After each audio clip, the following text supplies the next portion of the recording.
Noticia de última hora. Iván Duque es presidente ejemplo en el mundo para tratar el tema del COVID-19. ¿En serio hay colombianos que se están comiendo el cuento de que ha sido buena la gestión de Iván Duque y de la mayoría de los gobiernos locales con la pandemia del COVID-19 en Colombia? Uy. Si piensa que sí, que el trabajo del gobierno colombiano ha sido muy bueno con respecto a la pandemia, entonces es porque ellos lograron su cometido con ese programa diario de televisión de la presidencia, que entre otras cosas buscaba sobre todo hacer autopropaganda política disimulada, a favor de los mismos de siempre, y claro, de la mano de los medios tradicionales de comunicación más fuertes, del esquema hegemónico de la información colombiana. Iván Duque. Iván Duque. Colombia en este momento es el quinto país del mundo más contagiado de todos. Han realizado poquísimas pruebas en relación con las que han realizado los otros países. Ha tenido casos de corrupción en medio de sus grandes estrategias y dejó en quiebra a miles de pequeñas y medianas empresas, mientras decretaba ayudas financieras para las compañías de los que son dueños los amigos de los que están en el poder. Pésimo trabajo. A continuación, los 5 principales puntos que demuestran ineficacia y error en el tratamiento del tema del COVID-19 por parte del gobierno. Número 5. El colmo de la corrupción. El Contralor General de la Nación denunció 80.000 millones de pesos de sobrecostos en supuestas ayudas que el gobierno le dio a colombianos económicamente vulnerables en medio del tema del COVID-19. ¿Pero qué significa esa figura de sobrecostos? Sencillísimo. Son casos insólitos y denigrantes, en donde los gobiernos colombianos compran latas de atún a 19.000 pesos, aun cuando hay latas de atún que oscilan normalmente los costos entre 4.000 y 5.000 pesos. O peor todavía, sobrecostos de otros productos específicos como la compra gubernamental de jabones, que costaban disque 33.000 pesos, aún sabiendo que en el mercado ordinario están con un valor de apenas 6.000.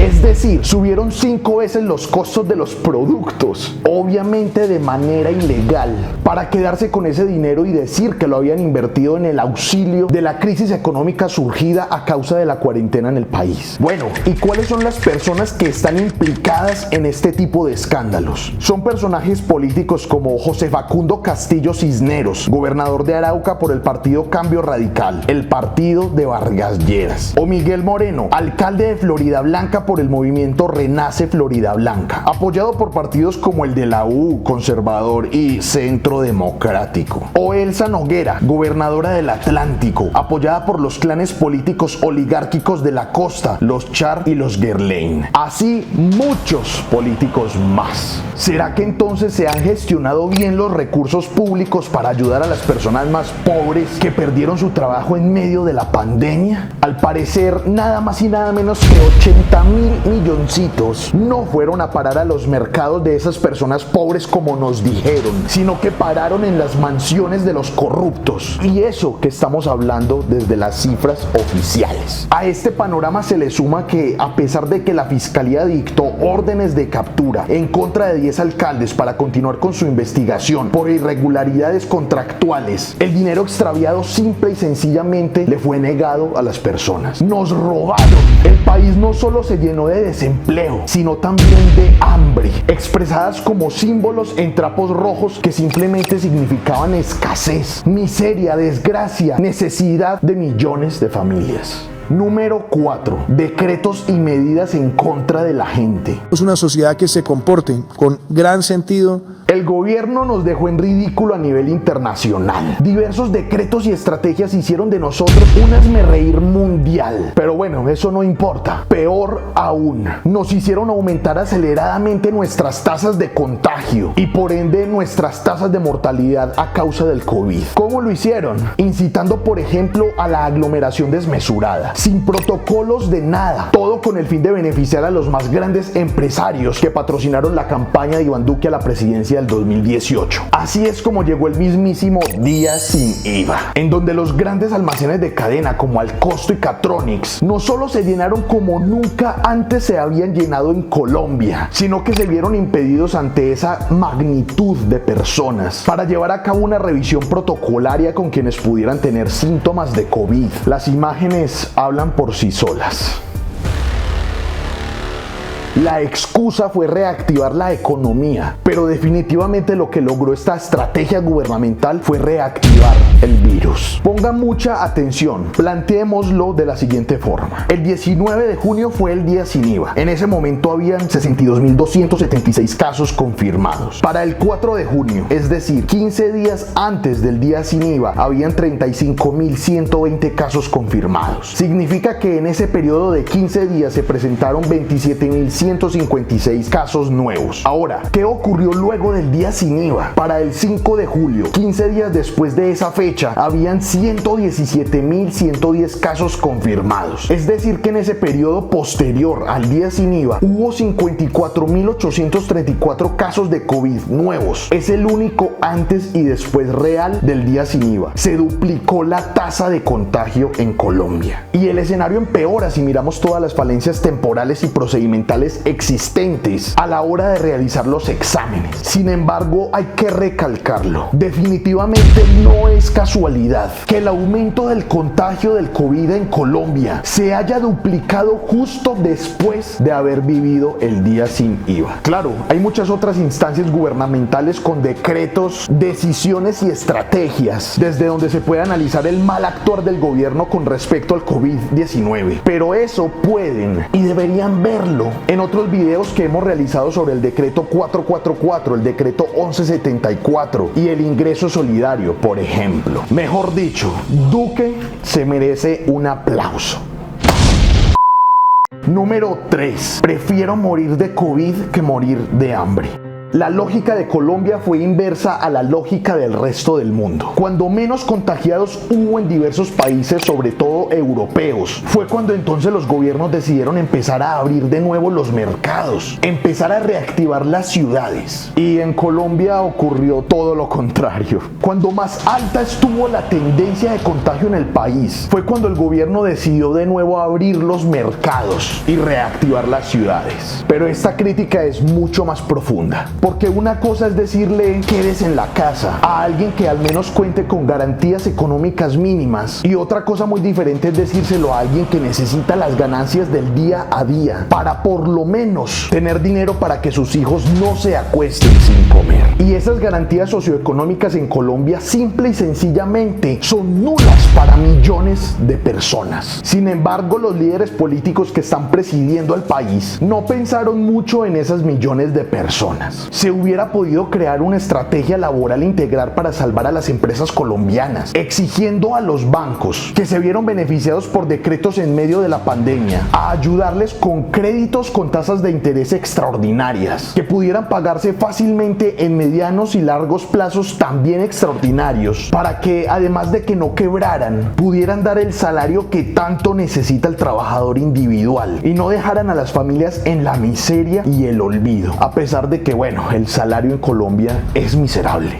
Pero el gobierno prefiere darse la pelea de prestarle unos 370 milloncitos de dólares a empresas extranjeras como Avianca antes que crear estrategias laborales integrales como esa. Por eso, como la gente tenía hambre y tenía que trabajar para poder saciarla, el gobierno se vio en la obligación de abrir el mercado sin importar la curva de contagio a nivel nacional. Por lo que, una vez abierto todo, salgamos a trabajar a ver si conseguimos qué comer. Y aquí es donde entra el siguiente punto. Número 2. Menos pruebas es igual a menos contagiados. El 31 de agosto el Ministerio de Salud se vio en la penosa obligación de sacar un comunicado explicando por qué se están haciendo menos pruebas. El viceministro de Salud Pública y Prestación de Servicios explicó que esto se debía porque en diferentes territorios la demanda por servicios de salud estaba disminuyendo.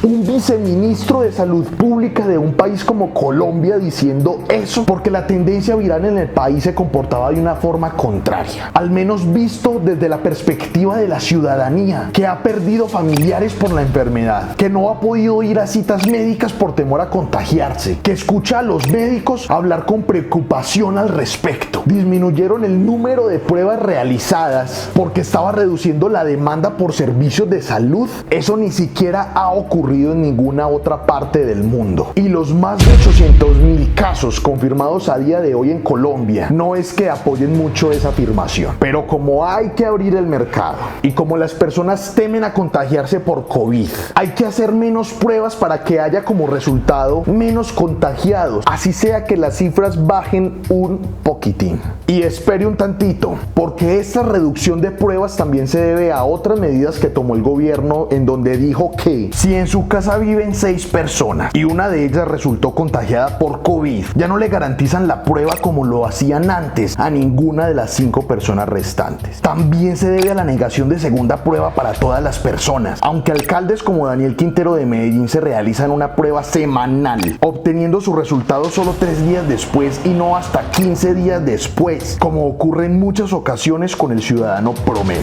Garantizando el abastecimiento de alimentos, el acceso a los medicamentos. Número 1. Colombia, la oveja negra en el top 5 de los contagiados por COVID-19 en el mundo. Ojo aquí, ponga mucha atención a los siguientes datos. El top 5 de los países más contagiados del mundo es el siguiente. Colombia es el país que menos pruebas ha realizado entre el top 5 de los países más contagiados. Si cogemos las 100 millones de pruebas que Estados Unidos ha realizado a sus ciudadanos, podríamos hacerle de a 2 pruebas a todos los colombianos y listo, quedaríamos bien. Pero a pesar de que Colombia es el que menos habitantes tiene entre estos países, no ha realizado prácticamente nada de pruebas en comparación a todas las que han realizado ellos. India ha hecho unas 70 millones, Rusia unas 44 y hasta Brasil ha hecho unas 17 millones. Colombia apenas ronda los 3.5 millones de pruebas. Y ya lo dijimos antes, menos pruebas es igual a menor número de contagiados en las estadísticas. Si lo miramos bien, todo esto es como la hambruna. Nos han mentido diciendo que es cuestión de plata, pero nada.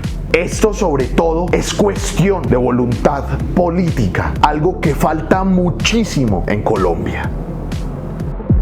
Que todos empecemos a utilizar estos símbolos, donde cuando estamos cumpliendo las medidas, lo celebremos, y que cuando alguien no lo esté haciendo, también lo podamos expresar.